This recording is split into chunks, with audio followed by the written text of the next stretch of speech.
নবী যখন বলে দিয়েছে মদিনা জমিনে মিষ্টি পানি রয়েছে, অবশ্যই আমি উসমান, আমার এটা বিশ্বাস মদিনা জমিনে মিষ্টি পানি অবশ্যই রয়েছে।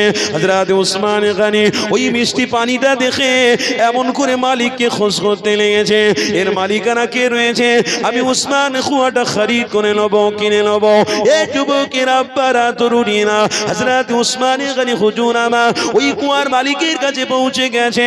একজন বৃদ্ধা মহিলা ইয়া রাসূলুল্লাহ হাবিবাল্লাহ, 1 লক্ষ দিরহাম আমার রাসূলুল্লাহর প্রেমের কাছে আমি তো অনেক কম করে ফেলেছি।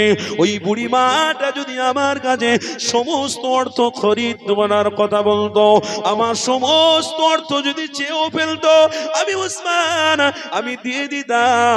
কেননা একটাই কারণে, আমার হাবিবের সাথে জান্নাতে যাব। পড়ে দেখো না কুরআন, কত শান্তি পাওয়া যায় কুরআন। তরুণীরা আরে নবী দয়া নবী সাহাবারা হযরত আবু বকর সিদ্দিক থেকে নিয়ে শুরু করে হযরত উসমান গনি থেকে নিয়ে শুরু করে হযরত আব্বাস হুজুর আমার রাসূলুল্লাহর জন্য জানটাও কুরবান দিতে প্রস্তুত ছিল।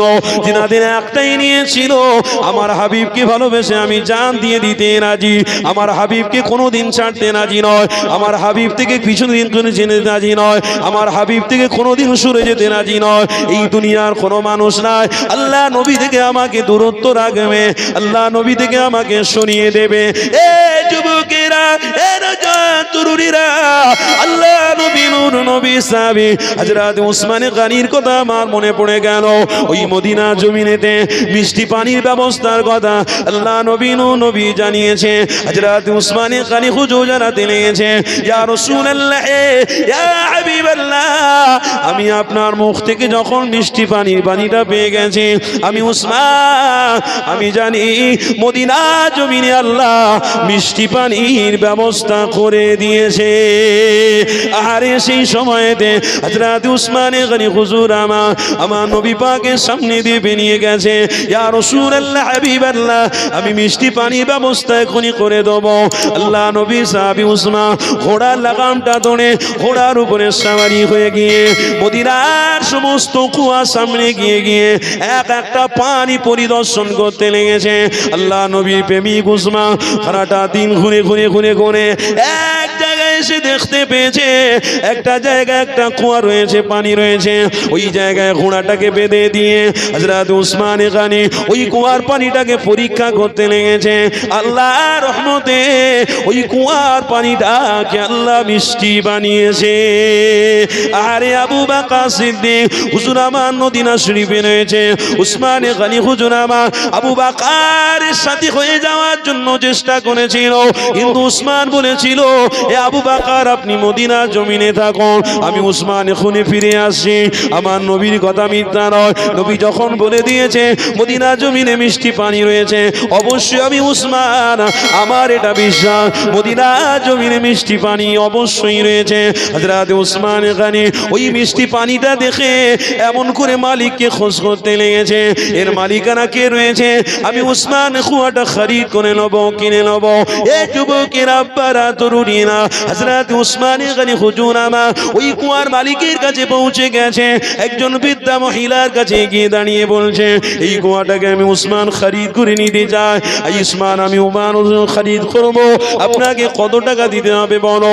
ওই বৃদ্ধা মহিলা বলেছিল, এই খরিদ করাটা আমি বুড়িমা আমার জন্য বড় কষ্টদায়ক নয়, আমার কুয়াটাকে আমি বিক্রি করতে পারি, তবে যা টাকা বলবো সেটাই আমাকে দিতে হবে। হযরত উসমান গনি হুজুর বলেছিলেন, ও বুড়িমা আপনাকে কত টাকা অর্থ দিতে হবে, আমি উসমান তবু খরিদ করব। ওই বুড়ি মহিলাটা বলেছিল, এ উসমান, এই কথাটা খরিদ করাটা তোমার জন্য এত সহজ ব্যাপার নয়, আমি অনেক পয়সা দিয়ে খরিদ করেছিলাম, তোমাকে আমি বিক্রি করব, অনেক পয়সা আমাকে দিতে হবে।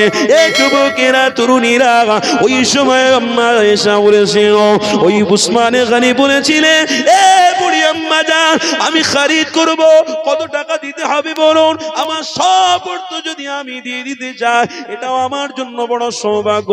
আমি সব অর্থ এখানে দিয়ে দিতে চাই, আমি সব অর্থ আপনাকে দিয়ে দেবো, তাও বি আচ্ছা, কিন্তু মোহাম্মদ রাসূলুল্লাহর জন্য আমি কুয়াটা খরিদ করতে চাই।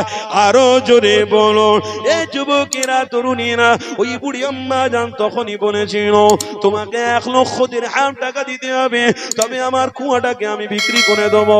হযরত উসমান গনি হুজুর জানিয়েছিলেন, আমার অর্থে থেকে আমি 1 লক্ষ দিরহাম আপনাকে আমি দিয়ে দিলাম, এই কুয়াটা আমাকে খরিদ করে দাও, আমাকে এই কুয়াটা দিয়ে দাও। ওই সময় বুড়ি আম্মা যা জানিয়েছিলেন, নাও উসমান 1 লক্ষ দিরহাম টাকা আমাকে দিয়ে দাও। হযরত উসমান গনি 1 লক্ষ দিরহাম টাকা বুড়ি আম্মাকে দিয়ে দিল। খুশির সাথে উসমান গনিকে কুয়াটা বরিদ করে লিখে দেওয়া হলো। আল্লাহ নবী দরবারে আসলেন। এ যুবকের আব্বারা, তরুণীরা, আমার নবী পাকের দরবারে এসে উসমান জানাতে লেগেছে, ইয়া রাসূলুল্লাহ, ইয়া হাবিবাল্লাহ, আমি আপনার জন্য মিষ্টি পানির ব্যবস্থা করে ফেলেছি। আরো জোরে বলো। আমার রাসূলুল্লাহ হযরত উসমানকে জানাতে লেগেছে, এ বাবা উসমান, কত টাকা খরচা করেছো বাবা? হযরত উসমান গনি জানিয়েছিলেন, ইয়া রাসূলুল্লাহ, হাবিবাল্লাহ, 1 লক্ষ দিরহাম টাকা দিয়ে আমি নিয়ে ফেলেছিলাম। আল্লাহ নবী জানিয়েছিলেন, এ বাবা উসমান, এত টাকা দিয়ে তুমি কেন খরিদ করতে গেলে? হযরত উসমান বলেছিলেন, ইয়া রাসূলুল্লাহ, হাবিবাল্লাহ, 1 লক্ষ দিরহাম আমার রাসূলুল্লাহর প্রেমের কাছে আমি তো অনেক কম করে ফেলেছি। ওই বুড়ি মাটা যদি আমার কাছে সমস্ত অর্থ খরিদ করার কথা বলতো, আমার সমস্ত অর্থ যদি চেয়েও ফেলতো, আমি উসমান আমি দিয়ে দিতাম। কেননা একটাই কারণে, আমার হাবিবের সাথে জান্নাতে যাব বলে। আরো জোরে বলো।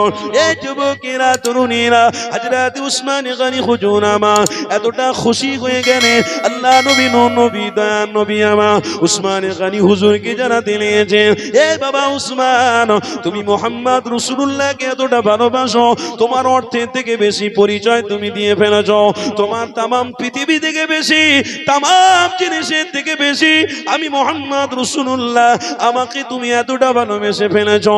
উসমান তুমি ঘাবড়াবিও না, উসমান তুমি কষ্ট নিও না, আমি নবী যা বলেছি তোমাকে সত্য বলেছি। এ উসমান, আমি নবী আমার সাথী হয়ে তুমি জান্নাতে চলে যাবে। আরো জোরে বলো, নারে তাকবীর।